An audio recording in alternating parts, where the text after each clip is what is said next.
Hello, welcome to Lemon Steers, where we talk anything and everything entertainment. I'm, of course, Lemon himself, Zeke Lamone, and these are my predictions for Money in the Bank 2024. But before we get into that, let's get the house clean out of the way, shall I? I'm just leave a like. Comment below, let me know what your predictions are on Money in the Bank 2024. And, of course, hit that subscribe button as it helps me grow into my YouTube career. I would greatly appreciate it. Now, with all that away, let's get into the review. So, it's been a while since I've done a prediction video.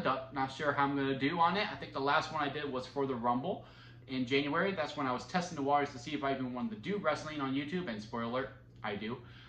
So yeah, we're going to go by the card. We're going to predict what the order is, and of course who is going to win and how the finish shall go. So with all that out of the way, let's get into it. So what kicks off Money in the Bank? So normally we have 5 matches on the card. That's what Triple H likes to do. That's the pocket he likes to run in. I would assume that you open with a Money in the Bank ladder match. And now that it is pretty clear that Damian and Seth are closing it, I think you do open with the men's. And especially with the overall storyline of, you know, will Drew win it and then cash in at the same time, blah, blah, blah. Also, I mean, we could say this about with every match on the card, but with this one in particular, there is a big unpredictability factor within it, as in, I really have no idea who's going to win this. Now, the betting odds favorite is Jey Uso to win it. It makes sense. He is the poster on it. He is the most over out of all 6. I mean, Drew is a close second, but Jey is definitely the most over. I mean, when his music hits, it goes loud. I mean, the fans just love him. And he's put in a lot of work. I think he has earned Money in the Bank. My only problem with Jey Uso winning is that he's a face. I don't think a face works for Money in the Bank. I think it resembles better to a heel. I just think it works better for a heel as opposed to a face with that surprise factor and all that. Especially that both of our world champions, really all of our champions, really besides Logan Paul, which will probably almost be over by SummerSlam, they're all faces. So a face cashing on the face, unless you're going to turn Jey heel, which I just don't see the business side of doing that. I think he's doing great as a face. So I'm going to go against the favorite and say he is not going to win. So who wins after that? Again, there is a case for all of them. I mean, you can give it to a Carmelo Hayes. He's very young. And, you know, they obviously have big plans for him. So they just be like, okay, well, let's just push him to the deep end, right? And have him win Money in the Bank. He can cash in on Cody. And we could just really see what the kid's got and just throw him to the end. There is an opportunity there. I don't think it's him. Andrade, I think he's mainly there just to make up the numbers. It would be a nice moment if he did win, because I do think he has earned it, not just from his current run in WWE, but just his career overall. I think he has earned that type of opportunity. But I don't really think it's him. I think he's there just to make up the numbers. So that really leaves the other 2 Raw guys. Because who's the third? Who's third? There's Jey, Andrade, Carmelo Hayes, and then, LA Knight, right? LA Knight's not going to win. It's pretty obvious what's going to happen with LA Knight. Logan Paul's going to cost him. That's another thing with this Money in the Bank ladder match, is that it is pretty adamant that there's going to probably be a lot of run-ins when it comes to this ladder match. LA Knight is going to probably about to win, and then Logan Paul cost him the briefcase, and that sets up their feud for SummerSlam. And then also Drew, he could win. And they could very well do the storyline of Drew wins the briefcase, he cashes in, and then we have a failed cash in because CM Punk cost him the title match after he cashes in. Or there's also Chad Gable, who could also possibly win, but he has that thing going on with the Wyatt 6. And would the Wyatts really let him win? I don't know. So there's really like 3 opportunities in the men's Money in the Bank ladder match alone that there could be run-ins on 3 different people. It could start off for 6 fights, but there could really be a total of 12 by the end of it. So I don't think Drew is winning, simply because if he does win, you obviously do the loss in the main event, right? That's the post-match angle, and also why you have it on first. You give Drew time to heal up, and, you know, it's justified that he would cash in, and is a right cash in, only for CM Punk to come in. The only reason I don't think we do that storyline, even though it really does benefit the story, is that I think it's way too soon to do another lost cash in. 2 years ago, it was Austin Theory. He lost his cash in on the United States title. So therefore, you got to make the briefcase still mean something, so that the PLE still means something overall. So if Drew was to win it and then lose it, then, you know, the percentage of the winning the briefcase goes down to like what, maybe 75%. I think it's an 80% success rate right now. And also, it's very fresh of 2 losses back to back. I think there needs to be like a 4 to 5 year gap in between failed cash-ins. So I don't think it's Drew. I think Punk, or maybe AJ Lee comes out and costs Drew the briefcase. So my pick, even though he is feuding with the Wyatts, I got Chad Gable winning the briefcase. He is my pick to win it. I think he's going to get it, and then maybe the lights go out and he disappears.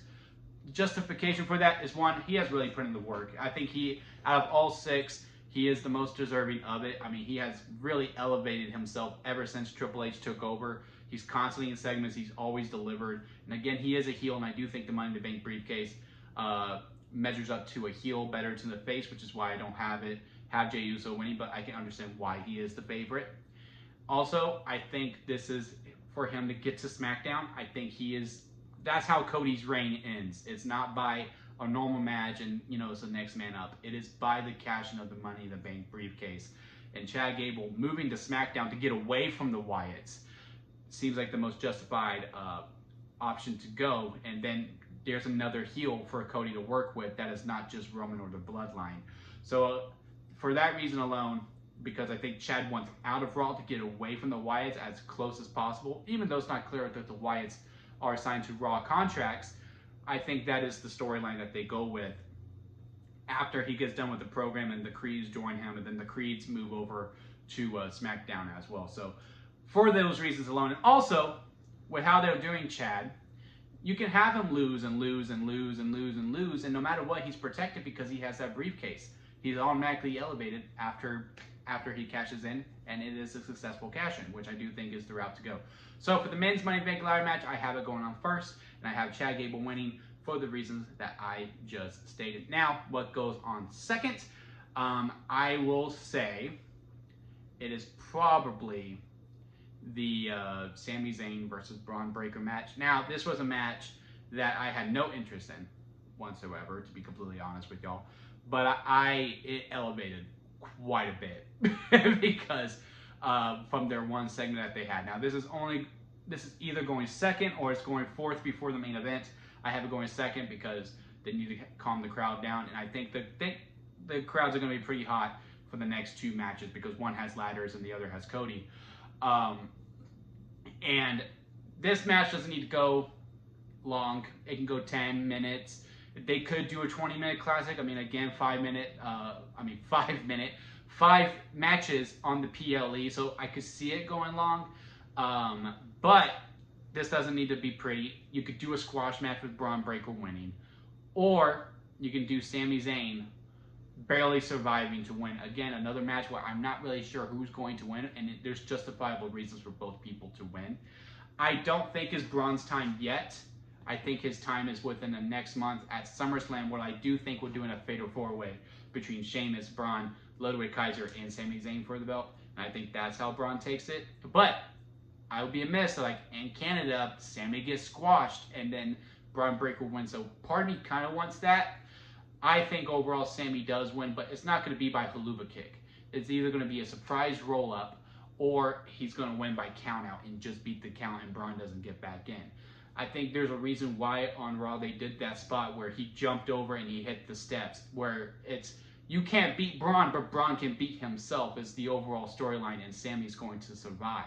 Now, will he walk out of Money in the Bank? I don't know, because I could see Braun Breaker losing and then snapping and then destroying Sami again to justify why the feud continues and that Braun doesn't go straight to the back of the line, because I do think we are doing the Fatal 4-Way at SummerSlam. So yeah, again, I don't think this is going to go long. It's probably going to go 10 minutes max, maybe less. And again, Sami Zayn is going to survive as opposed to winning the Intercontinental title. But Braun will still look strong in the performance, which is the route that I am taking.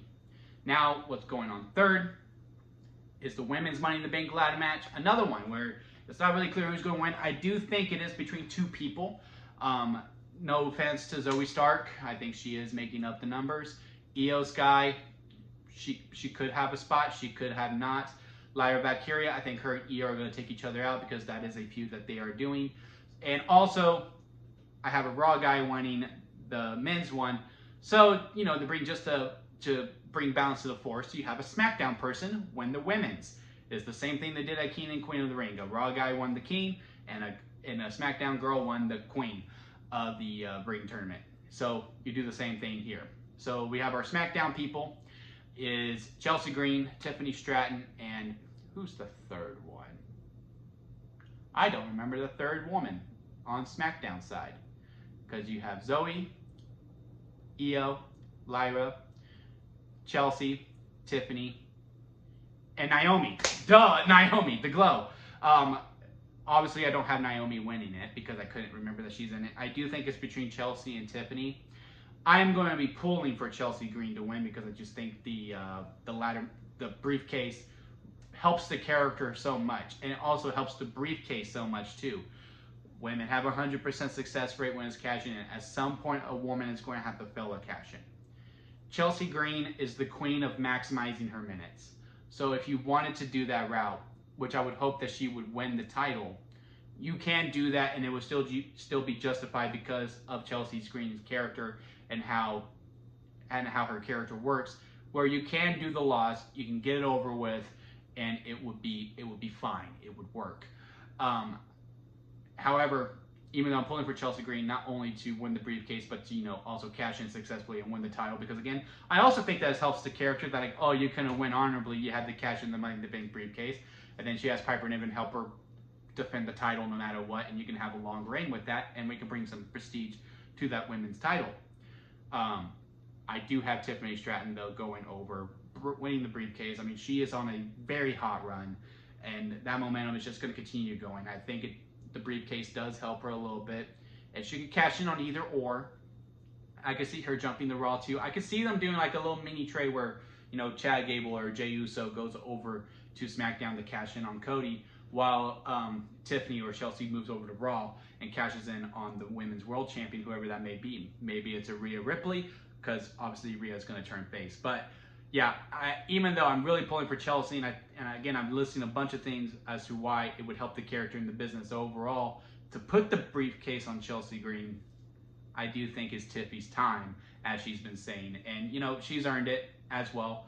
I'm just hoping that we have a longer run than a week or a month for the women's Money in the Bank briefcase, because it always seems like the men seems to go a little bit long while the women are always having the short run besides Carmella.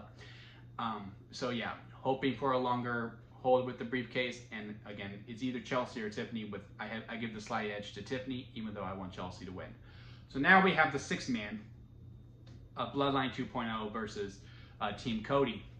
I think it's pretty obvious how this one goes. Out of all of them, I think this is one where the winner is pretty clear. There is a way that you could do both sides, but I think it's pretty obvious that Solo pins Cody in this match, especially, you know, with Cody versus Solo being the rumored main event for SummerSlam. How else do you justify that? You have this man pin Cody Rhodes in the middle of the ring. Obviously, it won't be by his doing, it'll be because of Jacob or Tama, because I do believe I read that it's going to be Tama, Jacob, and Solo in the match with Tungaloa on the outside, which, fine. I mean, I originally had that Solo would be out and the other 3 would be in, but Solo needs to be in it because you got to justify why he gets the title match at SummerSlam. So, again, how you get there, I don't know. I assume a ref bump's going to come in at some point. It will become 4-on-3. But this match does end with Solo pinning Cody to justify the title match at SummerSlam, and then we head off to the races there. Now, for the main event, Cody Rhodes versus Seth Rollins. I mean, not Cody Rhodes versus Seth Rollins. It's Damian Priest versus Seth Rollins for the World Heavyweight title. Really happy that the World Heavyweight title is going to go back-to-back main eventing PLEs. Again, that brings the prestige of that title a little bit to make it a little bit more equal to the WWE title. So very good work there. Also like the gentleman's agreement of if Damian loses, he's out of Judgment Day, but if Seth loses, he can never challenge for the title again. Which on paper doesn't seem that big, but it's pretty big to them because it matters so much to them. How do you go about this? Because Sure, there's Gunther versus Damian, and that's cool. But everything that they're doing with the Judgment Day, and especially with this being going on last, it's very, very interesting on how they go about it. Because if Seth wins, which I do think the better match is Seth versus Gunther at SummerSlam. And I do think no matter what happens at SummerSlam, Gunther's winning, and he's going to win convincingly. So Seth versus Gunther, that's like a dream match type. Maybe it could be a little more 50-50, but again, I think Gunther's going to be more in control. And that does feel like more like a SummerSlam match, and then you do a Damian versus Finn at SummerSlam because the Judgment Day's broken up, and you know the tensions have been rising, and Damian's obviously turning face while they're going to keep the Judgment Day heel with Liv Morgan taking Rhea's spot as well. I think that is the best way to go about it, because Damian winning and prolonging this Judgment Day storyline a little bit longer, which you can. It's been great TV so far of him being in control and also being like, guys, I really got to do this on my own. The only other way I can see how Damian wins and you still do this face turn and maybe break up the Judgment Day is that Finn can't stay out. And it could also be a callback to last year's Money in the Bank where Damian came out as well, and it's like an eye for an eye type thing. But I just don't know, because you just don't want to miss the peak, right? So that's why I got Seth going over, even though I think I'm going to pull for Damian, because I am really happy with what he's been doing with the title. I think he has done well.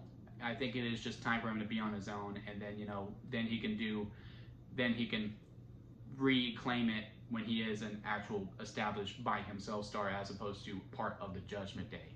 I think it's going to help his character a lot more, especially the Finn versus Damian feud is very, very intriguing to me. So I'm pulling for Damian because I think he has done great with the title and want him to continue on going on a long run. I think no matter what, though, either champion, they're losing to Gunther, and if that's the case, I would rather have Seth be the champion and put Gunther over as opposed to Damian. I did have a conversation with a friend who did make a good justification. Goes, look, what if Damian does win and he does have the help from Finn? They do break up, and then he gets squashed by Gunther at SummerSlam where he's like, oh, I do need the Judgment Day, and he doesn't feel like he can do stuff on his own. That's an interesting character part. I don't think they're going to do that. So yeah, Seth wins, Damian's out. We do Damian versus Finn at SummerSlam, while the world title match is Seth versus Gunther. So yeah, those are my predictions on Money in the Bank. Again, a bunch of different ways you can go about it. I'm not very sure on which ways they're going to go about it. Again, these picks, these are just the ones I'm going with right now. I have the camera to my face, but by Saturday, I could be feeling differently about a bunch of different others. But what are your predictions? Comment below, let me know. Leave a like if you did enjoy this, and of course, hit that subscribe button for more when I do my review to see how accurate I was. But until next time, guys, I'll see you here at Lemon Studios.